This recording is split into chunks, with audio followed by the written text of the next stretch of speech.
Let's start out with just what is hedge accounting? How do you define it? Maybe what are the benefits of addressing hedging accounting or hedge accounting and the benefits of a hedge program? Okay. Well, I mean, to start off with the basics, what is hedge accounting? And or let's even go back a little bit further. Why don't we say what is hedging, just in general, right? When you start looking at hedging in general, you're looking at mitigating an exposure.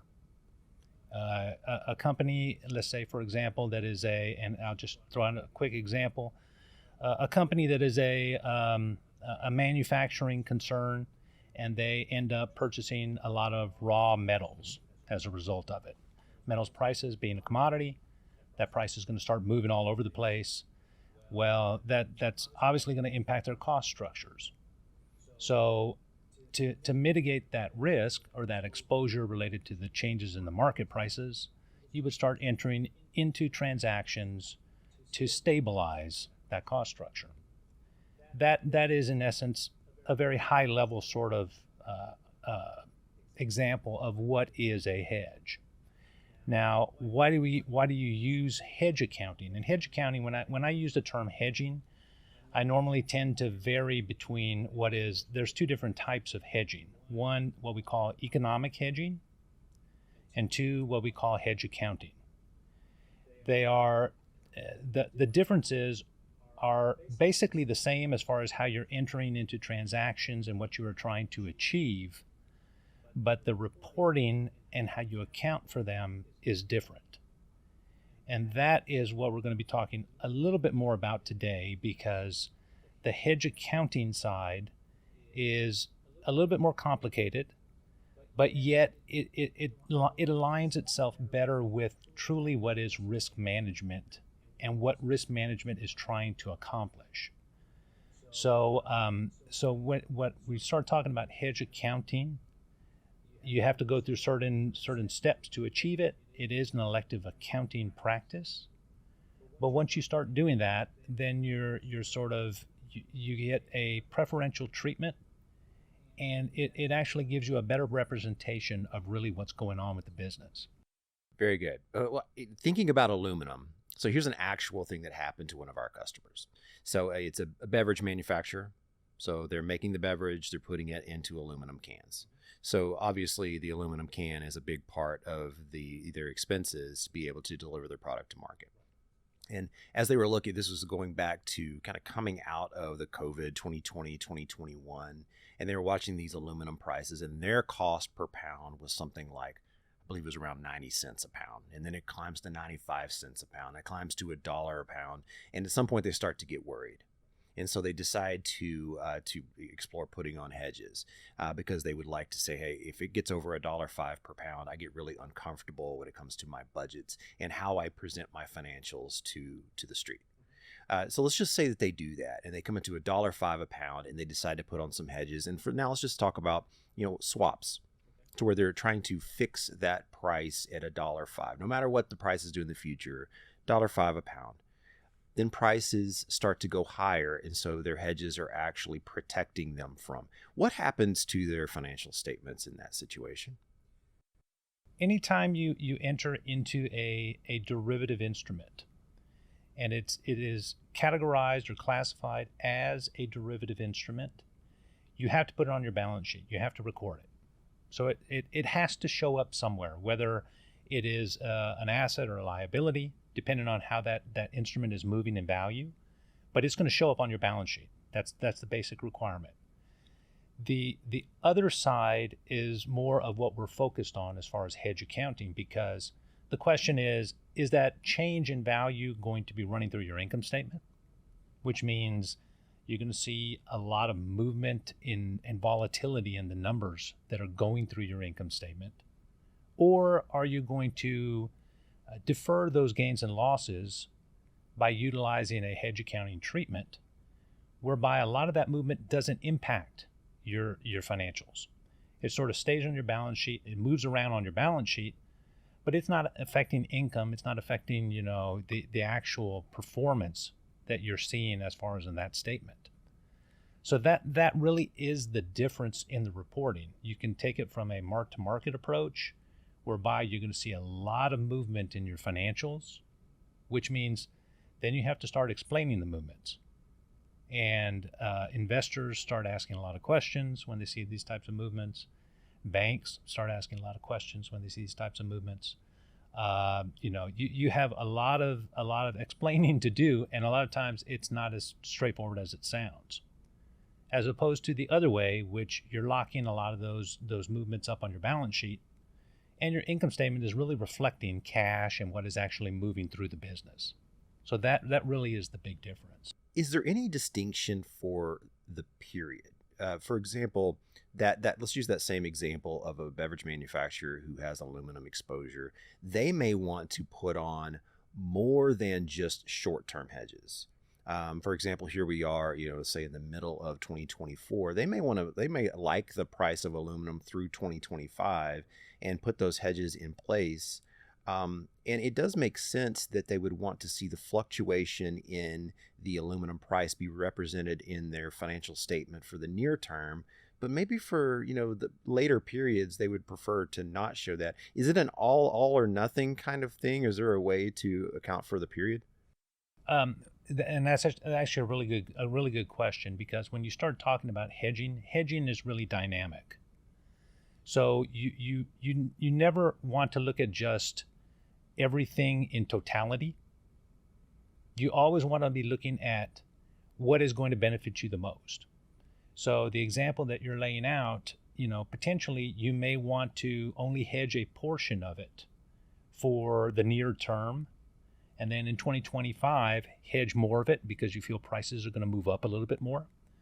So it gives you that flexibility to really control your costs.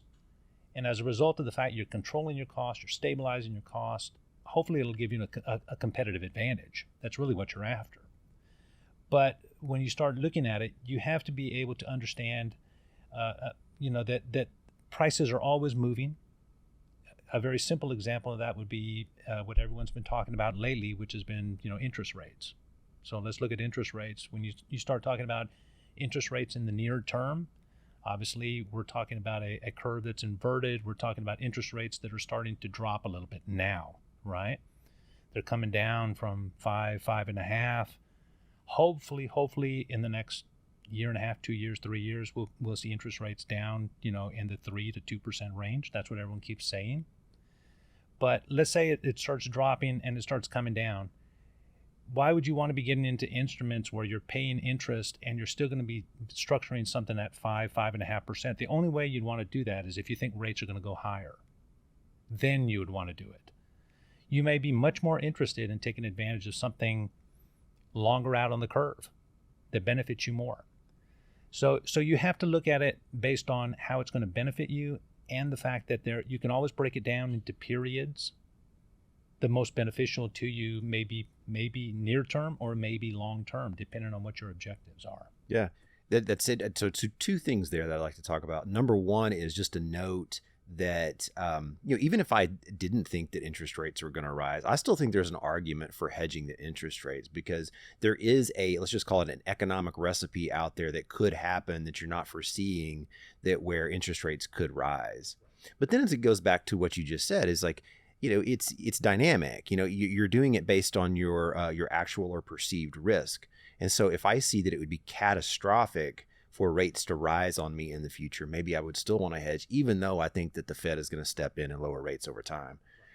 So I like that idea of dynamic. That's a good. But going back to the aluminum, so let's just say that I put on even more than just a year and a half worth of hedges. Let's say I did 5 years worth of hedges in aluminum. Economically, it makes sense that for my next period, that I would want to track that as part of my income statement and report that as part of my income statement, because it's a true expense. It's a cost of goods, basically. But then as I look farther out, it seems punitive to have to put on my income statement 4 years of hedge values. Is there any medium ground there? Or if somebody is hedging, is there something that they can do to kind of protect themselves or plan well to make sure that those accounting entries are showing up in the right place? Well, see, that's sort of going back to why you would want to utilize a hedge accounting approach. Because let's say, for example, that you put on something longer term, and as a result, you have an instrument that goes out 5 years. That instrument, you are going to start, let's say, paying on that instrument, settling periods on that instrument, in the near, let's take the first year as an example. So the first year, yeah, it's a little more applicable. It's short term. You start paying on the actual settlements that are occurring. It aligns more with what you're actually doing.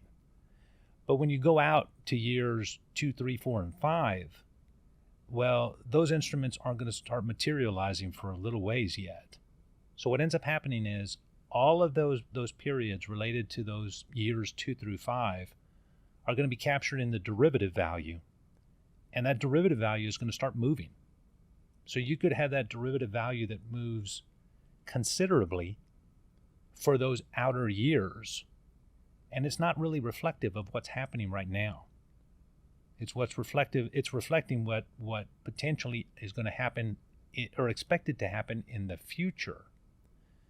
But the question is, do you want that running through your income statement? That's really the question. Because once it starts moving through the income statement, then you really have to explain it as far as from an income standpoint. And people start getting a little more concerned about it when they start seeing it on the income statement. I see. So if I sum up what you said, just all combined, it sounds like there's two main things to consider. Is like number one is hedging something that you want to do from a risk perspective to protect yourself against volatile input prices or output prices. But then second, what's the proper way to report that so that your investors and other folks will be able to properly understand what's going on? Yes. Yeah. And what we always tell clients too, Matt, when we enter into these types of consulting arrangements is number one, the objectives and the economics drive the decision, because that's the most important piece. Okay. A very simple example, I was talking to a bank a couple of days ago, and they have operations that are overseas. And we got into a discussion about foreign exchange and how foreign exchange was impacting their situation. And the discussion, ended on a good note, because the CFO who I was having the conversation with basically came back and he goes, Ernie, I know you're going to research this. I know you're going to come back with answers. But he goes, my decision is not going to be reflective of the accounting in the end. It's going to be reflective of what I need to be doing as far as to manage my business. The accounting is an important piece, but it should not drive that decision.